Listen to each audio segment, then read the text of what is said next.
কবি কায়কোবাদের লেখা সুখ নামে কবিতাটি এমন ছিল। সুখ সুখ বলে তুমি কেন করো হাহুতাশ, সুখ তো পাবে না কোথা, বৃথা সে সুখের আশ।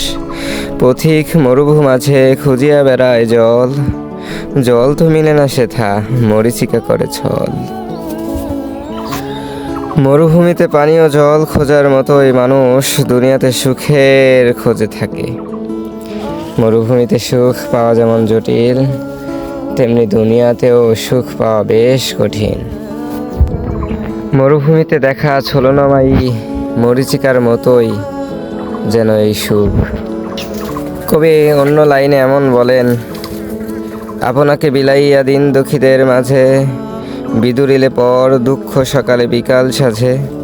তবেই পাইবে সুখ আত্মার ভিতরে তুমি, যা রূপিবে তাই পাবে, সংসার যে কর্মভূমি। অর্থাৎ অন্যের সুখের মাঝেই নিজের সুখ খুঁজে নেওয়াই প্রকৃত সুখ।